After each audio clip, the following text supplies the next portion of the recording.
we've got two opposing personality styles. First of all, we've got on the one hand, advisors tend to see the world full of possibility and opportunities.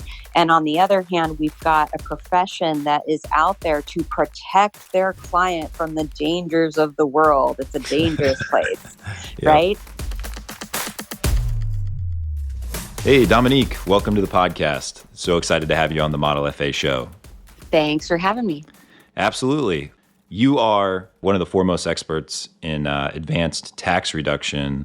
What your focus is, like, what are you doing with CPAs, financial advisors, other professionals to help them with advanced tax reduction? And maybe just start off with just kind of an explanation of like what that is and like what it means for our listeners. Yeah, I mean, I think most people are aware that there are people in this country that pay taxes very differently. You know, you take the Warren Buffetts of the world, and he's notorious for coming out during tax season every year and setting a challenge. And his challenge is that if anybody who's leading a Fortune 500 company can prove that they pay more tax than anybody else in their company, he will donate $1 million to their charity. And of course, nobody's ever taken him up on the offer. And so that's just sort of common knowledge. But I think where the common knowledge kind of gets skewed a little bit is understanding why and how that works. I think a lot of people believe that maybe you have to be rich and famous to pay taxes that way. And that's actually not the case. It's just because Amazons and Facebooks and Apples of the world, they just happen to have really, really top advisors helping them use the tax laws the way they're meant to be used. And they pay very, very little in tax, if any at all. And so that's what I do. My expertise is in using the same types of tactics that the big guys use, but making it available to everyday business owners. And we help professionals and advisors be able to bring those same strategies so that they can attract affluent business owners as clients and better serve them. That's great. So what I'm noticing in the marketplace right now between advisors, CPAs, attorneys, really anyone that focuses on financial matters is there's a shift going on where everybody wants to be the trusted advisor. They want to be the first call from the client whenever they have questions about their finances, and it could be business, it could be personal, whatever it is. They just want to be on speed dial. What strategies or what are you recommending for CPAs and financial advisors that is allowing them to set themselves apart? Like what about this program and things that you're doing is giving your folks an advantage over, let's say, an advisor who doesn't have access to these types of things? Well, a couple of things. I think you mentioned, being on speed dial and getting that call. I call that a reactive approach. What's nice about this using this as a business model is that you don't have to wait and be reactive. You can actually be proactive. See, here's the thing. When I am studying the tax laws regularly, I can contact my clients in a proactive way to say, hey, here's an idea that's going to save you money. And the nice thing about it is it puts immediate and tangible cash in your client's pocket immediately. So as soon as their next paycheck, or they can skip their estimated tax payments altogether when you do this, because what you're doing is you're using the business and harnessing the power of those tax strategies. And so there's so many. I mean, there's really over 400 different strategies, and they're constantly evolving and changing. And so that just gives you this ability to constantly be helpful, to be a welcome call when you're contacting people. And that's what builds up that trust so that you are the person that they want to call when they have a need to reach out. How does this work for financial advisors? Because financial advisors have historically outsourced the tax piece, right? They're not experts in tax preparation. They understand tax planning, but if you're talking about 400 strategies, I would wager that maybe, some advisors can name 10 to 20, but definitely not 400. How do you recommend advisors interact with tax preparation and planning? I mean, we have a wealth management firm. We've done taxes. We do tax planning. We're starting to make that shift into more of the advanced tax reduction strategies for business owners. But it's definitely a skill set that, is not taught to the degree that it probably should be in the CFP or the CFA or even the CPA, honestly. What are you seeing for financial advisors, and how are they supposed to interact with these tax strategies, and how can they position themselves to be successful? Yeah, it's the team approach. It really is. And you're absolutely right. They really aren't teaching this. This isn't a minimum requirement to get your CPA license, for example. Tax code is 77,000 pages, and really only 30 focus on what's taxable. The rest is all about how to not pay tax. And so you're really talking about law here. And so if you're interested in that and you want to pursue that, great. But most people aren't. And so to be able to tackle that with a team approach is really helpful. And to have somebody on your team that's back office that can develop those sound strategies. So it's not just about knowing what they are, but it's about being able to implement them legally. You don't want to be looking over your shoulder constantly to see if you're going to jail anytime soon. Yeah. It's about doing it the right way, and being aware of all the nuances that are there in the code. And so you can still use this to your advantage as an advisor, and knowing that you have someone on your team that can to perform that service for your clients. And so you can use this to differentiate yourself, to go out and attract affluent business owners. Listen, every business, I don't care what your challenge is, you're struggling to get to the next level. You want to make a new hire in your business. You want to fulfill purchase orders. Cash helps with all of that. And when we can cut somebody's taxes by 6 figures or more next month, that makes a really big difference. So I know a lot of the advisors that are listening right now, what some of the apprehension that they could have around this topic could be finding a CPA that's actually going to do the work and do the fulfillment side, because as you probably know, most CPAs aren't going to be very forward-looking when it comes to tax reduction and tax planning. Most of them are, send me your statements. I'm going to do my best not to die from 1,000 paper cuts over tax season. I've got like 2 monitors going, and I'm charging hourly for my time, or I'm charging on a per return basis. They've got probably 20 advisors' business cards sitting on their table. There's papers everywhere. Like, that's the image that comes to mind for me when I think about the usual accountant. And I'm sure that same image pops up for most financial advisors as well. How does a financial advisor who goes out, gets piques the curiosity of a successful business owner, promises all these things, and then comes back to their office and they're like, oh crap, who's going to actually do all this work? Who's going to be sitting in the meetings with me to make sure that everything gets done and I'm not having to call the IRS and do things that are outside of my expertise? Sure. Yeah, I mean, that's like the perfect visual too. Thank you. That's who I work with every day. Nice. And I can poke fun because I'm a CPA.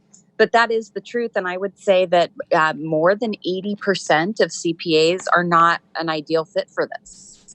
That's really what you're up against.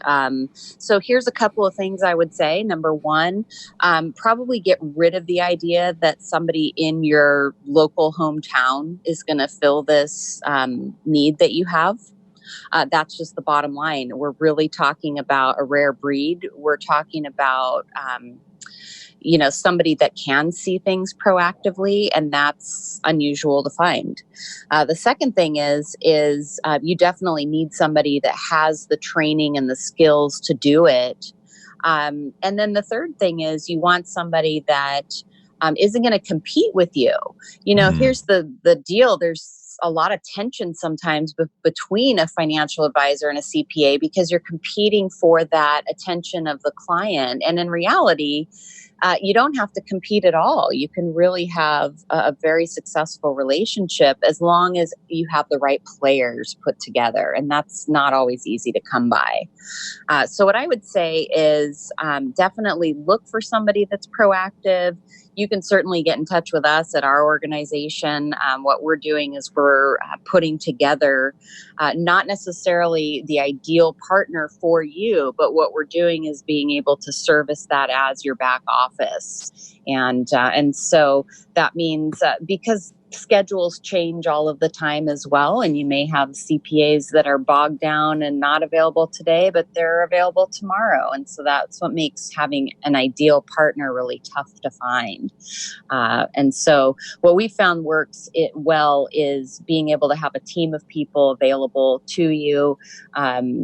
Some that are trained specifically in how to partner with financial advisors, and that usually gets the job done pretty well. Wow. So you have kind of a centralized or decentralized office where, let's say, a financial advisor brings in a prospect, they pique their interest, which I want to talk about in a little bit here on how an advisor and like what are they saying to get business owners interested. But they sell this tax plan or this tax reduction strategy. They come back and they're like, oh crap, I've got a lot of work to do. They can turn to you and say, Dominique, help. And you have a team of CPAs and accountants that can fulfill and do the tax returns and do a lot of the work for the advisor so they can just focus on the client relationship. How does that dynamic shake out? Yeah, we've got close to 800 around the country, and they're connected through an electronic platform. And that means that you have somebody constantly available for your needs. But exactly as you've described, available depending on what you're wanting. Sometimes people are perfectly capable of directing the meetings on their own. Sometimes they want that additional credibility of having the CPA there present at the meeting over a video conference, because that just shows that you are more valuable because you're putting together this A team of professionals that every business owner needs in their corner. Love it. What strategies are CPAs and advisors using right now to pique the curiosity of a successful business owner? Have you seen anything that's working well? Any tips that you would have for someone who wants to work in that vertical and start to bring on more affluent business owners? Yeah, absolutely. I think it starts with clearing up some confusion, because there's a lot of confusion out there about what exactly tax planning is. Tax planning in one respect can mean future tax advantage growth down the line and you pay less taxes in retirement. That's certainly one description of tax planning. But the tax planning that I'm using in this context with business owners is immediate. We're looking at their current situation and identifying small shifts that can be made, whether it's their entity choice, whether it's taking advantage of tax loopholes or income shifting to move money around where they need it to be so that they're positioned in a tax advantage way. And what that does is it allows them to either skip a series of tax payments or dramatically cut them. And that puts cash in the bank immediately. And so when you're able to have those types of discussions with clients, it helps identify who's a super good candidate for that. Because somebody who's not interested in tax reduction, they're probably not that affluent. And sometimes it's hard to tell. I'm here in California. It's like, you don't really know what's real when you're looking at people. They could be, heavily mortgaged on the verge of bankruptcy, but they look uber successful, Yep. But this sort of helps make things more transparent and expose, who's really in need of that. And it allows you to really get in with different groups too, because this tends to be a heavily referral-based group of people. It allows you to get into associations and professional organizations where these folks hang out. And so if you're using the traditional seminar model, for example, doing a seminar on advanced tax reduction for business owners can be a really great way to get a group of people together and get them interested in something that's ancillary to what you're doing, yet nevertheless gets you a carrot into a different field that somebody may be interested in. Great. I mean, you and I should probably talk post-podcast because I actually have a presentation coming up to 40 entrepreneurs in Utah next week, me and my business partner, Tim Power. So it'd be good to have some ammo to come into that meeting locked and loaded. There you go. Yeah, ideal.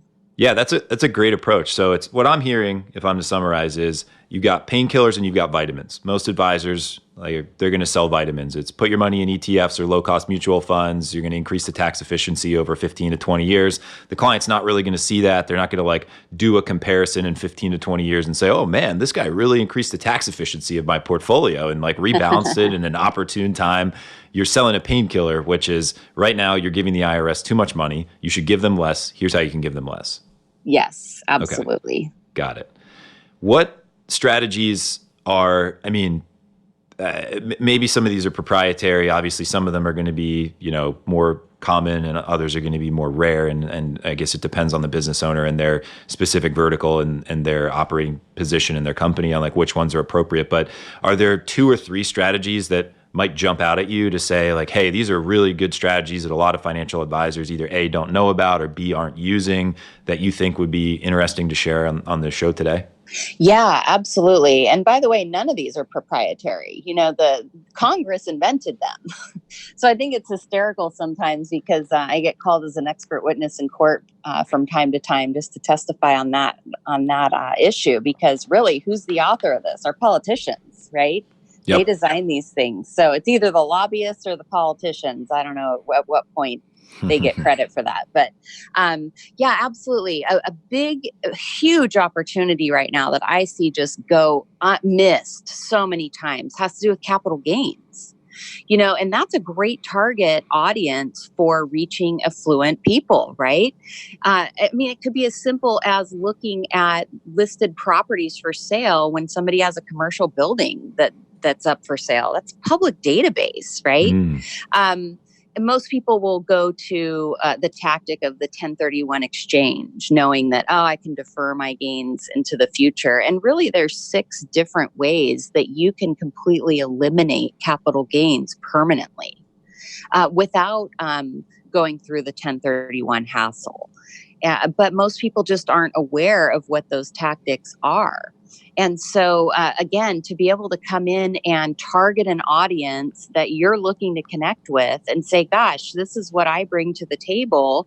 I'm sure you've probably checked this out, but do you have any idea what you're looking at as the tax consequences on this? Let's sit down and explore this, because one of these other ways is probably going to work for you. And I'd rather see you, number one, have the freedom to invest those proceeds whatever way is going to benefit you more.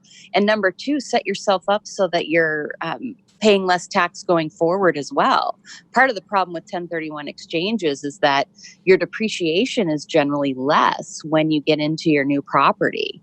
And so while you're deferring that gain, you're kind of shooting yourself in the foot a little bit with your future tax reduction by giving up that increased depreciation over time. And a lot of people aren't aware of that.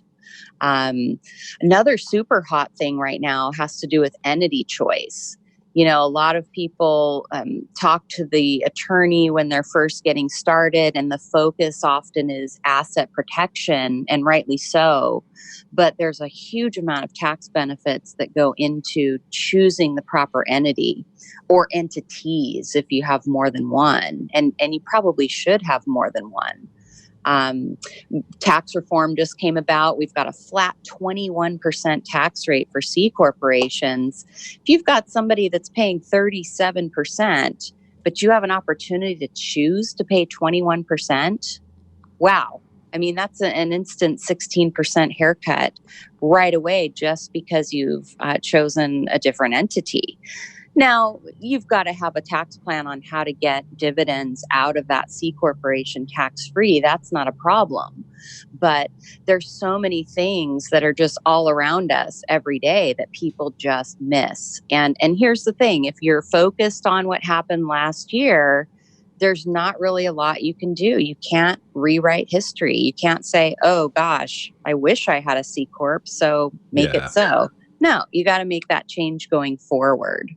But there's a lot of exciting things going on. That's awesome. Yeah, those are 2 pretty amazing strategies. I don't know the 6. You've got me. You've opened a loop in my mind that I feel like I need to close on the 6 strategies for eliminating capital gains that aren't associated with the 1031 exchange. So nice work there. Talk me through how advisors can get this type of knowledge. So is it like, do you how do you train folks? Is this a course that you've put together and you say, follow these strategies and you update it based on changes to the tax code? Is it they consult with the CPA who's been trained by you and the advisor just has enough to do the marketing side and they're not trained to the degree that, they need to in order to actually implement because they don't want to implement? Like how do you structure it so that you can get this information into other people's brains? Yeah. Well, it's a program and I wish it was as simple as taking a course and downloading all the information. But the good news is it's not a course where you download all the information. I mean, that's really why you get paid the big bucks, There's prerequisites for it. So have to have a license already, attorney, CPA, enrolled agent. And so what I would say is, as a financial advisor, get the training so that you can do the marketing angle of this and use this to your advantage without the burden of having to go to school for 5 years to know all of the details behind it. You can come in, be the hero, be able to reap the rewards of that. I mean, there's nothing better than uncovering multiple six figures that you now have ready to play with and invest for somebody because the CPAs come in and identified that money that's now freed up, So that's what I would suggest is get teamed up with somebody and start being able to use this to your advantage marketing wise immediately. What does the marketing process look like? So the advisor sits down with a successful business owner, and are they equipped with some type of tool where they have data collection and they send it over to you, and then you run everything through and you say, hey, based on the prior year tax return, the P&L, and everything that this person said during the discovery meeting, we recommend these things. Like, what does the process look like on the advisor side of things? Yeah, you are exactly right. We make it as simple as possible. And it can be as simple as just taking a look at the most recent tax return, business and personal. And, sometimes people are squirrely about that, uncomfortable. It certainly is like opening the kimono, so to speak. So, they don't have to even provide any of their private information. They can totally cross that off of the tax return. We just look at the numbers and what boxes they show up in. And just by submitting that in, you can get an immediate response on what the potential is there for that taxpayer. And that allows you to go back and just say, hey, do you want to have further conversations about this? It's looking like, you could be saving six figures today. Do you want to continue to explore this? And that allows that really juicy piece of bribe, if you will, that lets somebody continue in the conversation. Got it. Hey, Model FAs, I know that you're enjoying this episode. I wanted to talk to you about a program that we're releasing. It's called the Model FA Accelerator. It is an intensive experience where we're going to bring you to Austin. We're going to help you solve the biggest problems in your practice. How to pick a niche, how to build a consistent marketing strategy, a sales process that actually converts, and how to scale it all up. So if you're curious about that, go to www.modelfa.com/accelerator. Book your call, and we'll talk to you soon. Entrepreneurs are, so we work with a bunch of business owners and entrepreneurs in our wealth management firm, and that's a market that we're looking to expand into. What I've noticed is you've got a couple different types, but two primarily. You've got the entrepreneur who wants to focus on what they're good at, they're passionate about it, and they're just going to lean into their strengths and they're going to outsource everything, and they're amazing clients. Then you have some entrepreneurs that like to know the strategies and they want to strip your IP, your intellectual property. So you've got to be careful about how much you reveal on the front end because, they're smart people. They've built, multi-million-dollar businesses. And if they can avoid paying you hundreds of thousands of dollars, they're going to try and do it. I've seen.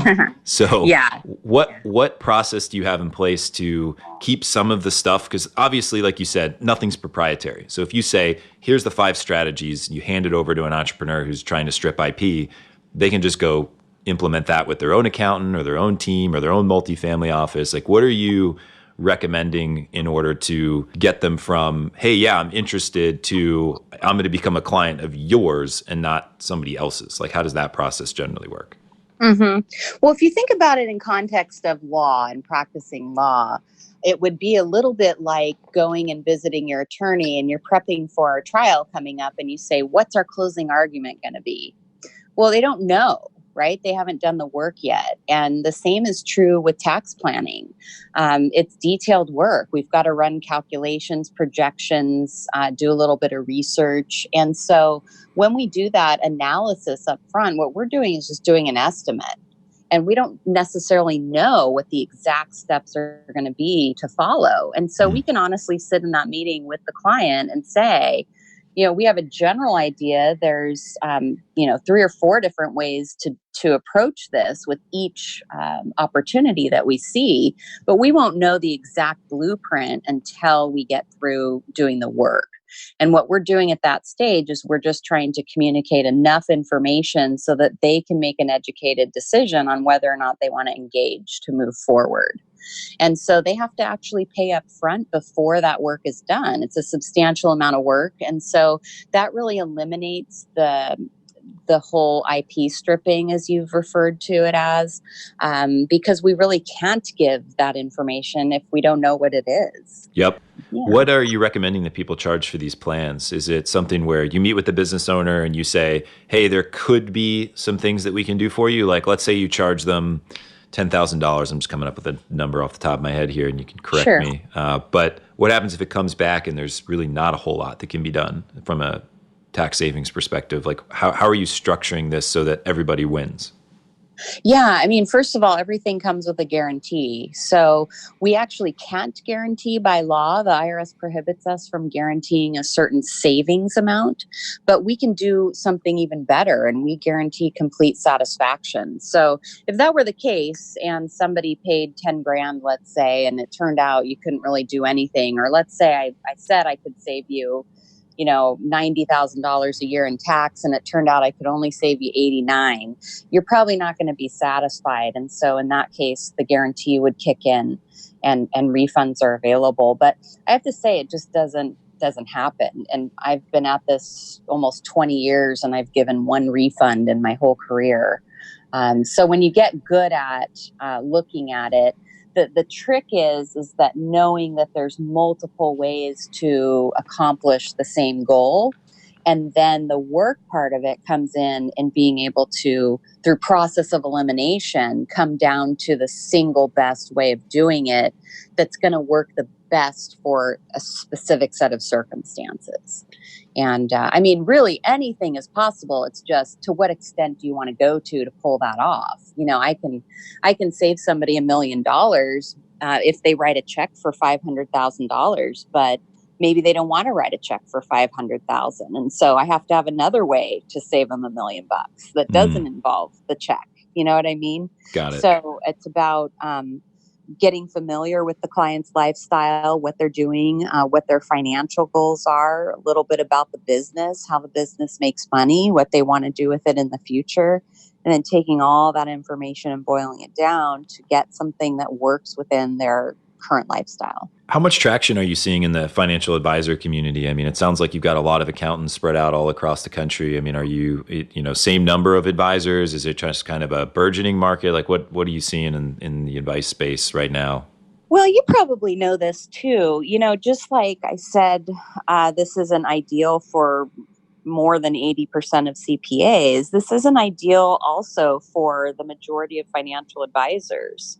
A lot of financial advisors tend to target the low-hanging fruit. So you're going after the retiree market and working with firefighters and school teachers and just trying to build up your assets under management. But for the advisors that are really aspiring to bring more value to affluent business owners, this works really, really well. And that just doesn't fit most advisors. So connecting with the right types of advisors tends to be the challenge there in growing out the financial advisory side of the practice. But for those who are doing that already and who get that as their goal and their vision for their business, this is just a huge shortcut. Are there other folks that are doing this? I mean, I've come across a couple that seem to be doing something similar. Most of it has been to this point seems to be focused on the accounting, CPA space. Are you bullish on the advisor vertical as far as having a sufficient number that you feel are capable and interested in doing planning for successful business owners? Like, where do you feel the market's at based on the conversations that you've been having with advisors? Do you think a bunch more are going to adopt it? Do you think it's going to be, just a select handful that can kind of really wrap their arms around it and work in that collaborative model? Like, what are you seeing based on conversations that you've had? Yeah, I see a pretty big gap. What I'm seeing is that the larger firms, the wealth management firms, will usually employ a CPA or an attorney in-house, and they're able to incorporate this really well into their business model. The independents, on the other hand, there's this big gap. And that's just, I think, just the way the cookie crumbles, so to speak, because people get out there and just want to get warm bodies in the door. They want to start building up their practice, and they're working with whoever comes along. There tends to be a big variety between people who really get this model and are running with it full bore, and those that are struggling really to get their business to the next level. But I'll tell you, this is an excellent way to do that, because you don't need the expense of bringing somebody in-house. And you also don't have the risk of bringing somebody in-house. There's always that inherent risk that somebody could walk off with your client base. Yeah. And sometimes we see that because the tax work is recurring, and they tend to have this more frequent connection with the CPA. And that's a risk that you run when you run your model that way.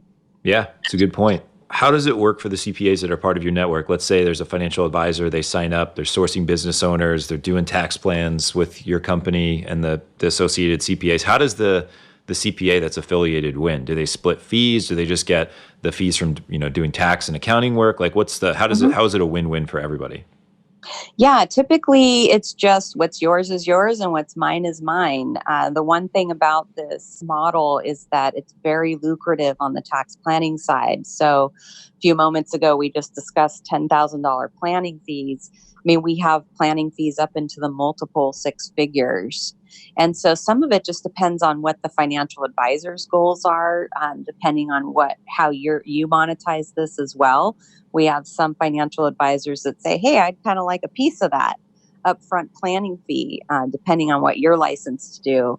And so we have them work that out between the two of them. But I'd say the most common arrangement is the tax pro sticks to the tax fees, and the financial advisor sticks with advisory fees and commissions. Got it. Okay. So everybody's staying in their lane, the mutually beneficial partnership. There's not a lot of crossover, it seems like, between the two expertise areas. No, we just see the waters get kind of muddy when that happens. Either, at some point somebody goes, hey, I'm not getting enough for this or that. And then there's this tension in the relationship, which again is why I think there's less of a focus on the relationship piece between the CPA and advisor, because that's really hard to get right.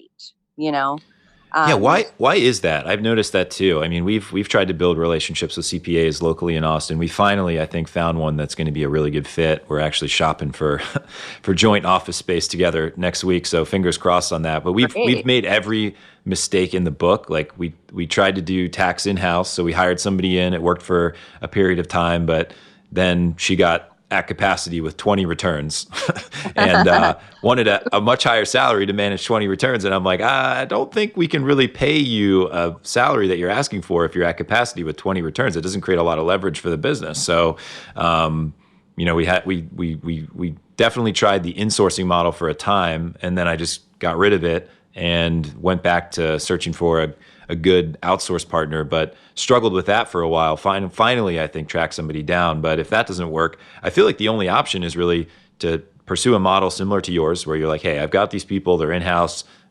they've got a compensation structure that works for them, and it'll also work for you. That's one option. I feel like the other option could potentially be to buy a CPA firm, so you're buying into the existing infrastructure and staff and then processes. But that's obviously a lot of work and a lot of risk too. I mean, what other options do you think advisors have outside of this? I mean, it seems really difficult to build those collaborative relationships. I guess it's a two-part question. Why do you feel that it is difficult for CPAs and advisors to coexist? And then like what options do you think they have outside of your model, if there really are any? Sure. Well, welcome to the world of running a CPA practice, first of all. It's That's what you're terrible. really talking about, right? If you're bringing somebody in-house, it is how do you make that business model work with your model? And there's not a lot of leverage there. There really isn't. When you look at the typical compensation model in an accounting practice, it is trading time for dollars, and it's not that great. There's not a lot of profit margin left in that style of business, and so for that reason, you have a lot of really unhappy practitioners that are out there, and so unhappy practitioners kind of leads to a really big problem in connecting with somebody that sees the world through a very different lens. We've got two opposing personality styles. First of all, we've got on the one hand, advisors tend to see the world full of possibility and opportunities.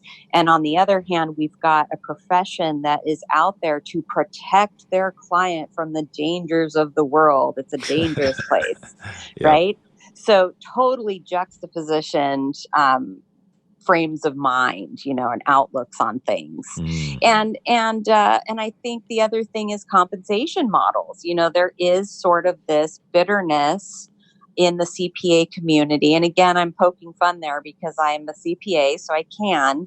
But there's a little bit of bitterness there towards other companies that can make it work better in terms of the business model itself. If I'm getting paid a couple $100s an hour and when I'm at work, I'm not getting paid and I'm unhappy about that. And yet I see somebody who tends to be able to materialize money, lots and lots of money on a single deal. I'm not looking at all the other deals that didn't go through, but I'm seeing the one deal that does go through. There's some tension there, right? Mm. And at the same time, you also have professions that, on the one hand, is there to protect their clients from the danger and remain completely impartial and independent. That's required for the license. They're viewing this other profession as, hey, you're just recommending whatever's going to get you the biggest commission. Mm-hmm. And I think for that reason, those are really big obstacles to overcome. Now, I'm generalizing, and not every CPA is like that, and not every financial advisor is like that. But the reality of trying to make those dynamics work is extremely challenging. And so we don't see it that often. And if that's what your goal is, to find your best friend out there in a personality type that's just completely different from yours, I think it's going to be a difficult endeavor at best, Yeah. impossible at worst. And then the second part of your question is, what other way is there to make this work? You certainly have mentioned a couple of things, and there are successful advisory firms out there that have gone out and acquired a CPA practice. I think what you have to realize, though, is what the undertaking is, and you really are going to have to run this business that probably is counter to everything you embody in your in your entrepreneurial spirit, right? Yeah, And so there's just not a whole lot of fun in that for at the sure. end of the day. What are your thoughts on automation and how it's going to impact tax preparation and planning and those types of things? I mean, it seems like everything's trending towards better, faster, cheaper. Mm-hmm. And accountants are following right along with it. Most of them, I could do it for 300. I can do it for 250. And they're not really, differentiating themselves. So obviously your model allows them to differentiate, but like at what point do the numbers in boxes eventually become numbers in boxes that translate into tax savings automatically? Do you think that we're at risk of tax planning becoming more automated at some point? Or do you think based on the complexity of the tax code and just where we're at and from a technology standpoint, that's not really a risk? Like, what are your thoughts on that? Yeah, that's a great question. And I think it's reality, first of all. The robots are coming for sure. We've got blockchain technology that's there. That's going to eliminate auditors, for one thing. The other thing is that when we look at the history and the evolution of the tax profession as a whole, it started out during the war that the local IRS office prepared the tax returns.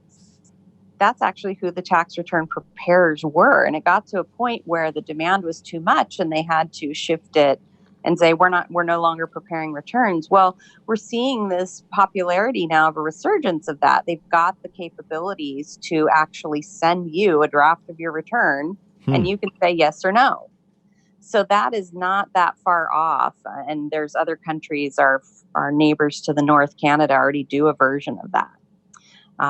California rolled that out in 2005, for example.